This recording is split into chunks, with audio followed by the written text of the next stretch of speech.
The claimant, Das Real Estate, is represented by DLA Piper. Lead counsel is Henry Kinlan, assisted by Adam Bradshaw and Daniel Jones. National Bank of Abu Dhabi Pjsc is represented by Clifford Chance. Lead counsel is Callum Lamont, assisted by Shane Jury and Victoria Handley. Morning. Good morning. I received the defendant's skeleton argument for this hearing, but I haven't received anything from the claimant. Is that right? That's correct, Your Honour. I don't believe there's a requirement for a skeleton argument for a CMC. Just to make sure. All right. So the claimant might proceed with this proceeding. If you want to go through the timetable straightforward, or you want to proceed? It should be, Your Honour. I think, in short, the timetable and the matters to be addressed in the case management information sheets are broadly agreed. The agreed latest version of the timetables at tab 30 of the bundle. There are only 5 issues which I had on my list to be discussed today, but we've been in discussions before the hearing to see if we can reach agreement on some of those, and we have reached agreement, I think, on some of those. Perhaps if I run through them. Sure. The first issue is that we, the claimant, had an issue with the defendant's response in the case management information sheet relating to factual witnesses. The defendant has indicated that they may call approximately 6 to 8 witnesses, but didn't give any names or explanation for why they couldn't give any names, which is required by the case information sheet. So I've asked my learned friend to see whether we can get instructions on when that question can be answered. It's obviously important that that question is answered as soon as possible. I'll wait to hear from my learned friend on when that question could be answered. Your Honour, we are taking instructions on that. Obviously, we'll get back to them. I don't think it's necessary to make an order, but obviously we need to get back to them sooner rather than later. We anticipate that it will certainly be within 2 weeks. Right. But the slight difficulty we have at the moment, obviously, with Ramadan and Eid coming up, we don't necessarily know what everybody's diaries are going to be like in a year's time, so we are looking into that, and we will get back to the claimant as soon as we can. The witness, a factual witness statement, yes. not an expert. It's factual witness, yes. And on expert report or expert witness, do you agree on how many of them? Like just one expert witness? Or no, that's right. So that's the second area of broad agreement. So I'm thankful to my learned friend for the indication that he'll sooner rather than later and within 14 days produce the names of the factual witness statement, factual witnesses, or reasons why he can't give them. In relation to expert evidence, there is some disagreement at the moment, at this early stage, as to how many experts may or may not be required, and what fields of expertise may or may not be required. I think it's agreed between myself and my learned friend that we'll continue to correspond about these issues, and these issues may become clearer following disclosure or thereafter, but we'll continue to correspond about how many experts may be required. Right. You want to include in your agreed draft the case management about the timing for providing numbers of clarify the names and for the witness statement? You want to include the 2 weeks you just mentioned about construction? I wonder if I could suggest it this way. And what the parties have agreed in the timetable at the moment is the permission is granted for the 3 fields in respect to which we say expert evidence is required. We're agreed that valuation evidence is required for the valuation of the claimant's losses. And where there currently is a disagreement or potential disagreement is in relation to delay of programming evidence and further quantum evidence in relation to some elements of the claimant's claim. Now, it may be that as discussions progress after disclosure, for example, that we feel that we don't actually need expert assistance either from the programmer or in relation to quantum away from their valuation claim.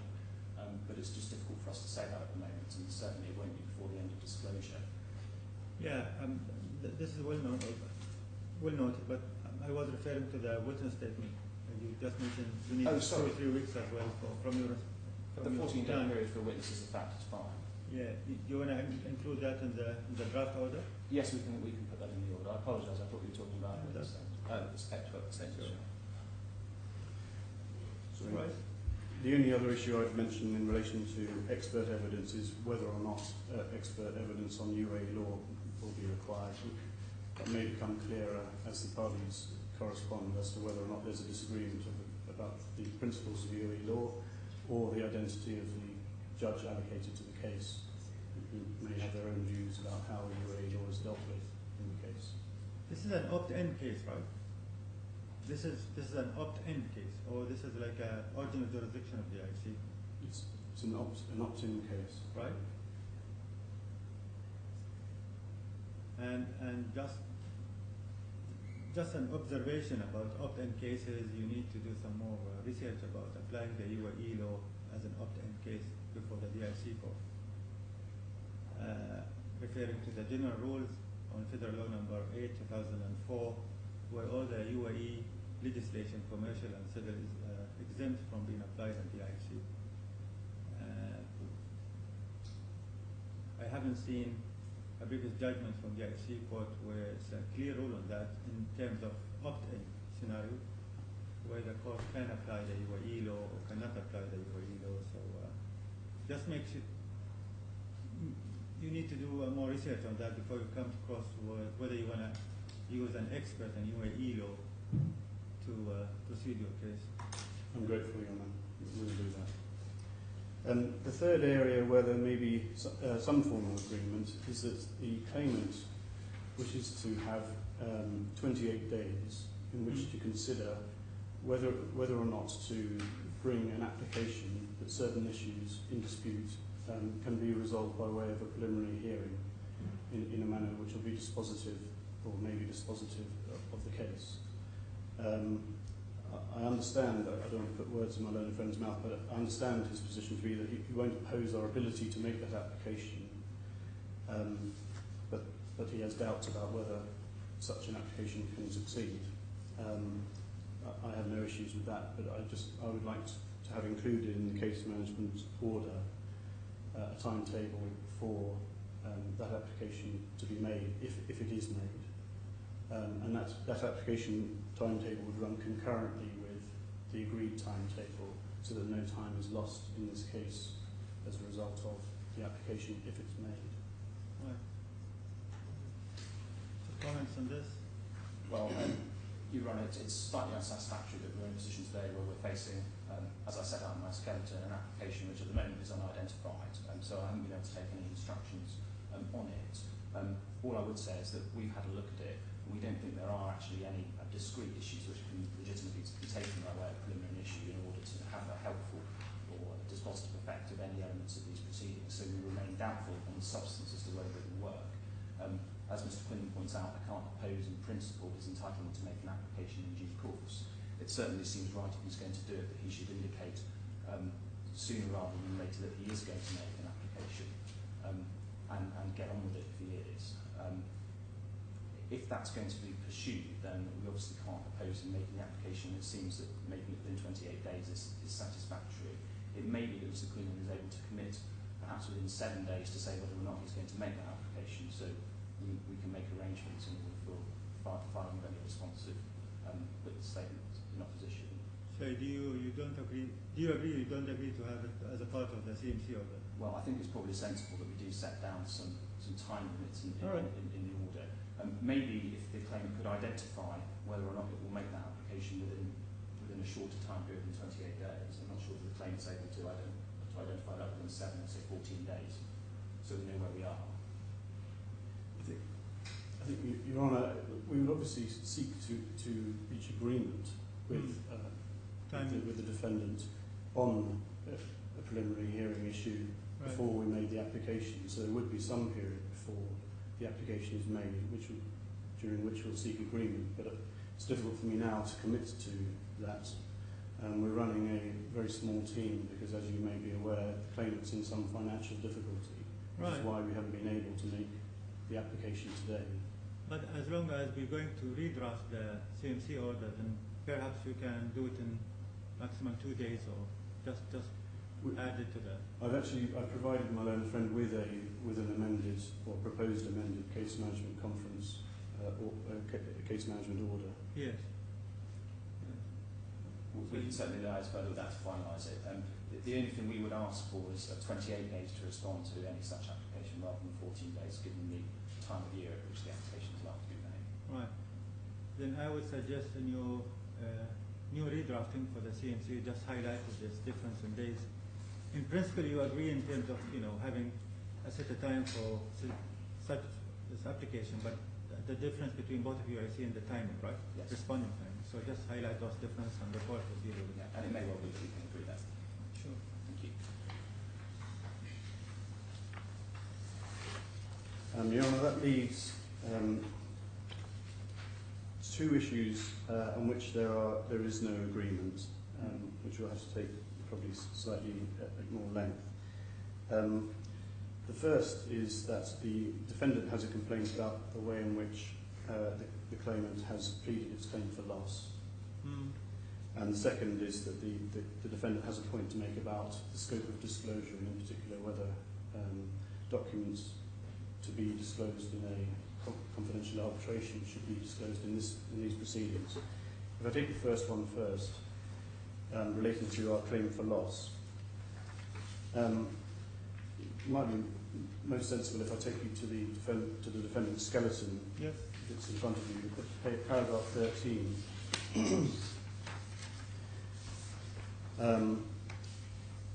And if you look at point 1, that's where the complaint is made, and the defendant states, as matters stand, the defendant has no idea of the size of the claim against it. The claimant should provide particulars of its losses forthwith. That's, in summary, what is said. My obligation is to make clear the claim that I'm bringing, so that the defendant can understand the case that it has to meet. Ordinarily, that would include a number, but the number itself isn't necessary for the defendant to understand the case it has to meet. Just to help you understand the issue facing the claimant in putting a number on the claim, and I have to say that the defendant is perfectly well aware of the issues facing the claimant. Can I take you to paragraph 60 of the particulars of claim? It's at tab 4 of the bundle, page 29.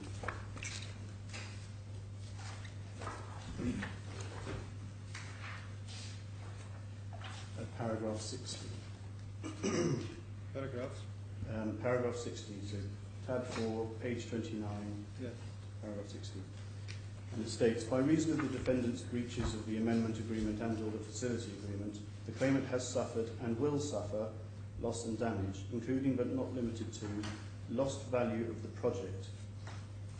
The claimant has no alternative but to sell the project, including the plot, in an incomplete state. It is now taking steps to do that. Such a sale will undoubtedly be at a substantial discount to the value that the project would have had once completed. And then it goes on, it's currently anticipated that the claimant will be forced to sell the project for the highest achievable price in the open market. And goes on to say, but for the defendant's breaches of the agreements, the claimant would have completed the project and sold it as an operating hotel in the form of the Langham in Dubai, with the associated benefit of the operating agreement with Langham. And just briefly over the page, we refer also to a claim for sales costs, so the costs of selling the project, and to relief from interest. Obviously, the defendant will know precisely what interest is accruing, if any, and so on. But the bulk of the claim, I'd say it's absolutely clear what the claim is that's being made there. The bulk of the claim will be the difference between the value of the project had it been completed and sold as an operating hotel, and the value which Mr. AlMuhairi is able to achieve on the sale of the project. Before completion. Yeah, in its state today. So in relation to the value of the hotel as completed, there are already valuations in the evidentiary record. I'm not saying that they will stand, but the defendant certainly has some idea of potential valuation of the hotel as completed. But in any event, the parties have agreed that this requires the appointment of valuation experts in this case. And both parties have confirmed that they have not yet appointed valuation experts. So there simply isn't a value in this case which can presently be put on the hotel as completed. So far as the value to be achieved on a sale, there are 2 points. First of all, the sale has not happened, so my client simply does not know what the value will be on the sale because he hasn't sold it. He will know when he's sold it. A slight complicating factor is that National Bank of Abu Dhabi has commenced mortgage enforcement proceedings in the onshore Dubai courts. If those proceedings are successful, then the project will be sold at public auction, or is likely to be sold at public auction, in which case it will be sold at a different value to the value sold in a voluntary sale. So until these factors are known, the claimant simply isn't in a position to put a number on its claim. Certainly it's a substantial claim, and the defendant knows that it will be a substantial claim when a number is put on it. But it knows precisely the nature of the claim it has to meet and how we measure the extent of our loss, which won't in any way affect their ability to appoint experts or instruct experts to deal with these matters in due course. And there's simply no utility in our inserting a finger in the air guess at what the claim might be. So from that perspective, I can't see what else my client can reasonably be expected to do until matters progress in this case. Right. Even the claimant is not in position to come up with like initial, let's say, estimation of the loss. Well, but it simply doesn't know even how the project will be sold. He doesn't know whether he will be able to sell the project voluntarily or whether the sale will be forced in public auction. So the difference in those numbers may be very significant. Right. And there is no way, even if from the business perspective, if you have such project, so you would know if that project is up running, from the financial or from the economic point, that project is worth that fixed amount, but if that project didn't happen, then we lost that amount. So this type of estimation, if you like, the claimant is not in position to estimate. Obviously, the project from the business point, the project isn't completed. It's I mean, when you have that project plan, you have a perspective of if the project is up running, that will value that amount, and then you take it from there. If the project is not established yet, so you lost that income or you lost that benefit. So even that, just I'm assuming the claimant, I'm just trying to find out if there is any way for the claimant to estimate at least an initial loss or from the business perspective more than damages. From my perspective, Your Honour, I'm not sure what utility there would be in a guess from someone who's not a valuation expert as to the size of the claim. The claim will be significant. National Bank of Abu Dhabi know that it will be significant. The actual precise number makes no difference to their ability to plead. Pleadings are already closed, or to address the claim. They have their time to appoint and instruct a valuation expert to deal with these numbers, as do we, and the position will be much clearer when the project is actually sold, whether it be by voluntary sale or auction. Right. Okay. Thank you. Your Honour, I wonder if I could come back on that, because we do think that it is appropriate for us to have particular losses at this stage, not least because as matters stand, it will be 1 year after the litigation started before we know the size of the claim against us. And I just say, as a matter of basic procedural fairness and in accordance with the overriding objective, my client is entitled to know the magnitude of the claim against it. I don't see how either side can conduct this litigation proportionately and expeditiously unless it knows the value of the claim. It also means that it's difficult for the parties to go about sensible settlement discussions in the background if we don't know how much money actually is in issue. So it is important. There is a utility behind it. Mr. Quinlan said there's no utility. Well, there absolutely is. But I don't understand, we certainly don't understand on my side, why the claimant can't, as Your Honour put it, get some kind of estimate together. And presumably he's got some kind of prudent business plan, even if it's just an exit strategy in relation to this distressed project. He is capable of getting a valuer in now to value the project in its current state, as it is now, and what he says his valuation would be if it were to be completed had the funds been released. Those are two figures that he's able to go out to the market and get figures for.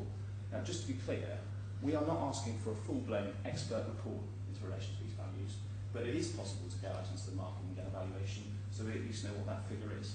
And in my submission, Your Honour, he should do that, because it is unsatisfactory that we're in a position where we're stabbing in the dark in relation to the magnitude of these losses. And I take the point that ultimately the loss may be higher or lower depending on whether or not the sale is effectively enforced through some kind of auction or it goes out into the open market. But that's a question of mitigation of loss, whether or not it's reasonable for him to go to an auction or whether or not it's reasonable for him to go out into the private market and get a proper sale for it. But nevertheless, the magnitude of this claim needs to be pleaded, and we do need to understand the size of the claim that we are facing. Now, hopefully this can be done without a formal application, but if we don't get a proper amount that's flushed out voluntarily from the claim, we will make an application under Part 19. Right. Do you think you can go through this in the disclosure stage, or were you going to ask for more information? No, I think it is appropriate in these circumstances for the claimant in my submission to set out the value of its claim right now. It's not something that's effectively, he must know what his loss is. His loss is crystallised. He says he can't continue with the project. So he's suffered a loss, and it is capable of being monetised. And we're simply asking for a figure which will help everybody. It will help certainly us on this side, and it will assist the court going forward, not least because the court's probably going to be interested in whether or not the correct court fee is being paid. Right. Thank you. Your Honour, in relation to the second figure, which is the price at which the project will be sold, whether it be voluntarily or at auction, it relies on future events. And equally, the cost of sale relies on future events. It's simply not possible to know whether they will be sold at 0 or 100 million or 500 million. It's simply not possible to know that until it actually happens. So to say that the extent of my client's loss is crystallised is not right. It's a moving feast. We cannot know what that number is. In relation to the first figure, my learned friend has in the record a valuation by CBRE which puts a number on it, so he will be aware of the magnitude of the claim. But in order to provide a different valuation would require my client to instruct a valuation expert.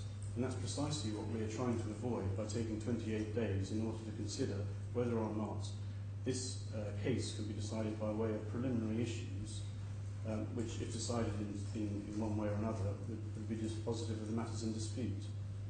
So my learned friend is in effect trying to put my client to the expense which he's trying to avoid by trying to identify whether or not there are issues probably of liability, which, if determined, would be dispositive of the case. So I'm trying to avoid that cost for my client, who is in financial difficulties and says that he is in financial difficulties because of the actions of the defendant. Right.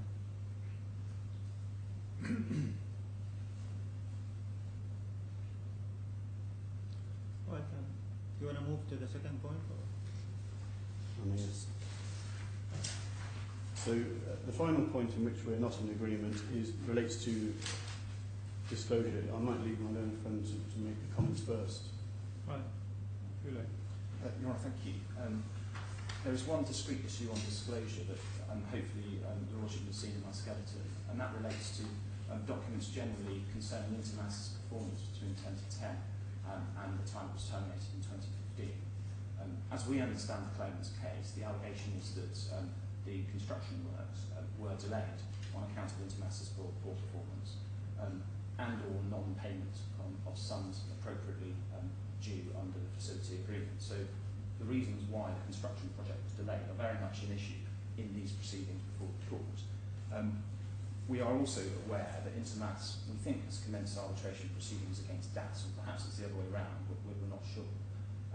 Now, those proceedings will include, amongst other things, the legality of Intermass's termination and the reasons for the delay to the construction project. So it's likely that the claimant will be submitting witness evidence under oath in relation to those proceedings, and a disclosure process will already be underway in relation to issues which are of direct relevance to this litigation.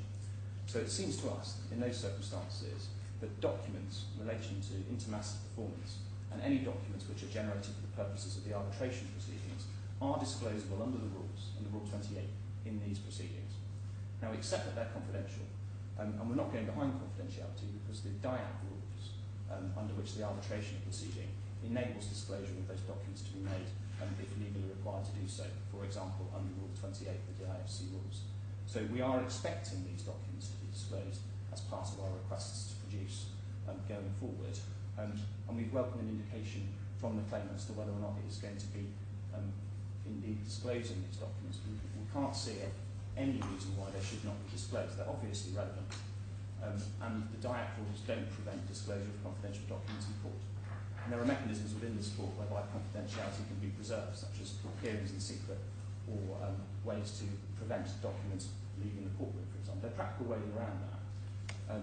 We're not making an application today, we're just laying down a marker, and we hope not to have to trouble the court on it further. Well, as my learned friend says, there's no application, so there's nothing really for me to do. But suffice to say, the DIAC arbitration, which is ongoing, is private and confidential. My learned friend makes a number of assumptions about the progress of that arbitration, which are inaccurate.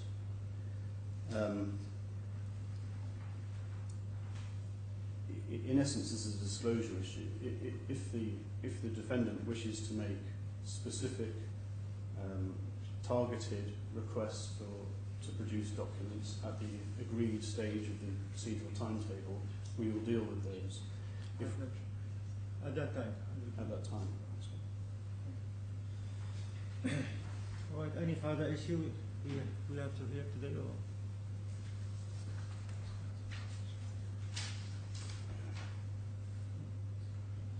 Not from my side. Yeah. You will work with the defendant in terms of redrafting the case management order and implement and add that part for the primary issue application, and check whether you want to do it in which date, 28 dates or 7 dates. My Lord, yes. I think the only thing outstanding from your Lordship possible would be an indication as to whether or not your Lordship is minded to make an order in relation to the provision of the quantification of the claimant's losses at this stage. Well, we'll deal with that in the order itself. So,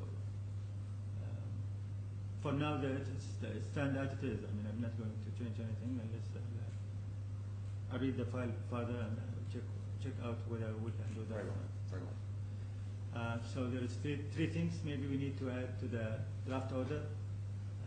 Maybe your time for we need to get more instruction from your client, the defendant, in terms of how many witnesses you need as a witness statement, plus the time for any primary application. I think those two only. And quantum, the particulars of loss. And we're happy to leave that to your Lordship on the papers. Right, we'll see that. All right, it's done from my side, unless both of you want to discuss anything more. Thank you very much. Thank you very much. Cheers. All right.